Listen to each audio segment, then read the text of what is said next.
Ladies and gentlemen, boys and girls, welcome to the Brennan Dorman MMA channel. Quick plug, use Brennan Dorman 10 at bjjfanatics.com for 10% off. It does us all a good favor, and I get plenty of good information, including the titles that I put on the screen. The reason that I'm posting this video, though, is I did a breakdown of that elbow, amongst other things, on the recent podcast that has moved over from the old channel, obviously, Fight Talk, which is still going to be in existence. They're going to do like snippets, but the full podcast will be on MMA On Point. Very popular channel. Good for me, good for business, good for them. So move on over there. I'll leave links on the video and in the description below. Please check it out. Subscribe. I'll be on there every week. All right. Thanks for watching. Cheers. Don't break it down for me. Okay, so there you have very contrasting stylistic fighters, even though their end game is kind of the same. They're both more stand-up friendly. I know the Korean Zombie has that twister, and he has a pretty high-level submission game. Yair's probably I think he's a brown belt in jiu-jitsu. It's good, yeah. So the ground game seemed a little nullified. So most of the fight was standing, that I recall anyway. And the Zombie's more of a kind of straight punch zombie, Yeah. Got that name for a reason. The guy can take a shot and keep going forward. And he doesn't get his legs don't buckle much, man. It's weird. And that knockout probably was cumulative from the fight, because there were some like head kicks that grazed him, some beautiful straight punches. Yair had a nice from southpaw. He was throwing a really long lancing jab. He looked wonderful. But fast forward to the fifth round, the fact that there was no time left on the clock, and he hit an elbow where you have to change level to then load your hips to spring up backward and kind of do like a little bit of a turn. I wouldn't call it a spinning elbow, but it's like 90 degrees, your torso, upper torso turns. Even if you block, you want to kind of come around with it. But he came like straight up.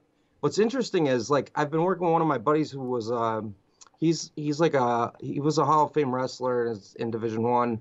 And I've been working his boxing and his striking. No kicking really yet, except low kicks. And he was asking about elbow strikes, and I learned from now Azar. You guys remember Phil Nurse used to be in GSP's corner? Mm-hmm. So he was my coach for years out of New York City, and he's all about the spinning elbow. That's where John Jones got it from, et cetera, et cetera. And it's always about that. It's like level change to then spin with it. And one of the ones you do is like an uppercut, where after the spin, the elbow comes up like that. So I don't think he completely Coltrane'd it, or Miles Davis, or whoever you like in jazz. I don't think it was completely improvised, but it looked it. It sure fucking looked it. And with 1 second left when he fell, I'm like, what's the call going to be? I mean, that's got to be a knockout, right? I wasn't really sure on how they rule that, But wonderful, accurate, brutal, little scary for a minute. And then Yair fell. But technically, you had a really solid fundamental guy with an amazing heart and chin against a really good flashy guy that seems to be getting his, I always say, you can do the crazy shit, but you have to have a solid base and fundamentals. It seems like Yair's getting a better base now, That was a tough fight for him. He was losing, but he looked good. I mean, that's not a walk in the park opponent by, I don't think, anyone's standards. That's one thing I was going to say. I was extremely impressed with Yair coming back after taking a huge beatdown by Frankie Edgar and coming back and making improvements, as you said, because that's one of the big things that against a lot of fighters, lesser fighters like Alex Caceres, where he was just throwing all this flashy stuff, and you were quite critical of him now in that fight where he was just throwing all this flashy stuff, but it seemed like it wasn't until late second, early third where he started throwing that stuff. Once he got comfortable, once his game was actually working, he started going to that. He wasn't relying on it. The thing is, anything flashy, for the most part, is going to be a long setup in order to throw it or try to execute it, right?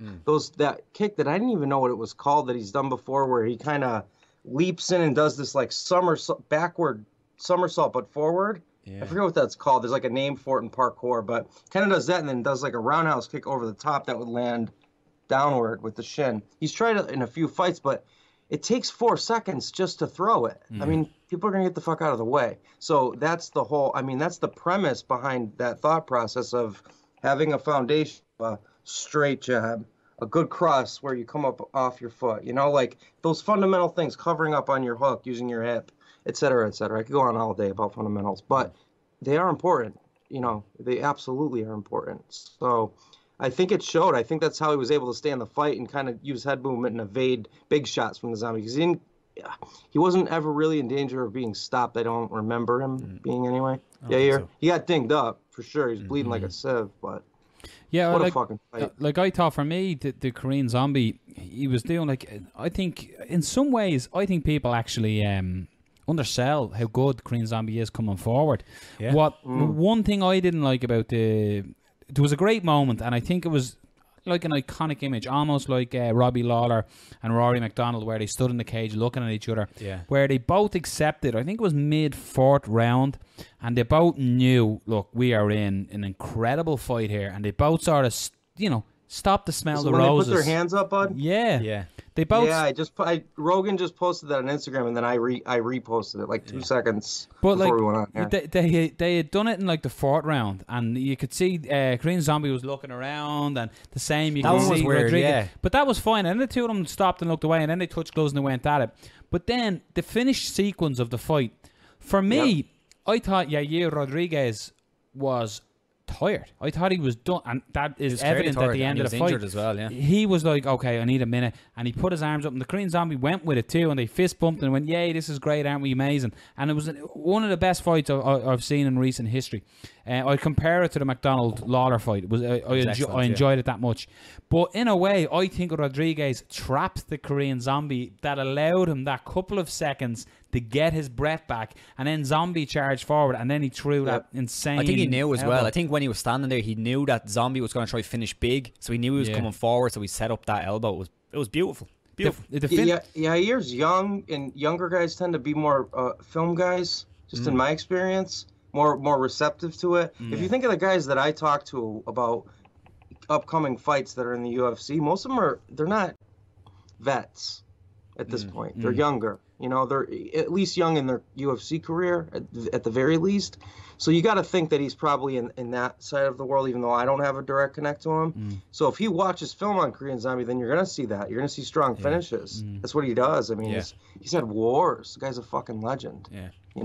And I think you're absolutely right. And you guys know, again, I always bring up just sparring. You don't have to be at that stage to have gone through that kind of exertion where you're not quite broken. You're not at the end of your tank, but you're close, and you maybe got one left in you. One good run at it, one good combo, one good fucking head kick or something, right? You got that little bit left, and I think that's what he had left, because he collapsed right in the ring after. It's crazy. Like, definitely, Brilliant, it's one of the craziest knockouts I've ever seen. Yeah. Like, Dude, Zombie looked like he got shot. That's what I he fell down. Just in a pile. Fell down in a pile. And like commentary 100% missed it. 100%. And you're talking about Paul Felder, who was an elite striker. Didn't see the finish. I'm not shitting on the commentary because we missed it as well, but I wish they caught it, because there was kind of that weird lull. There wasn't the reaction. I wish there was the reaction, because it does add to it. Commentary's there to add, or sometimes it takes away. And I think at that moment, if you had somebody who spotted it, like if Rogan was there and he spotted it, it felt like a bigger moment, because it kind of felt like DC spotted it. Yeah. Tuck Rose. It was great. Rogan would have been, oh my, something exactly, real intense. When they showed the highlight reel, it was kind of like it was not mute, but like they were on mute. Exactly. They're like, what they happened? didn't say anything. Yeah. They'll just put audio over. Next time they show it, they'll put audio over and go, oh my God. What I thought was funny about it was, though, Kevin McDonald, who was the most jazzy referee ever. All right, guys, we're here to fight mixed martial arts. It just sounded like he's a friend of mine. It just sounded like Ted, the teddy bear, was refereeing the fight. That's what I got out of it. All right, guys, it's mixed martial arts. Dude, no, he's from around me.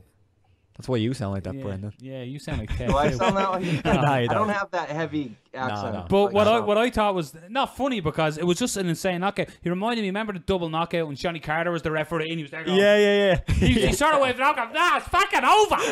And he didn't really. It's fucking over.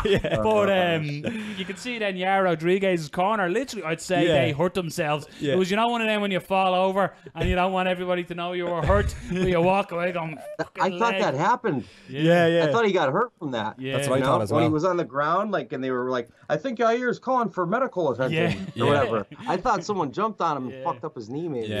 Randy Macho Man Savage, big elbow off the top of the cage. Probably did. And he's just like, oh yeah, I heard that in the first round on some kick. Didn't want to admit it. Man. Tell you was friends like with Kevin McDonald. Tell him I said hello because he Yeah. had me in stitches of that. Yeah, guys, we're the fighting mixed martial arts. Had me, and absolutely loved it.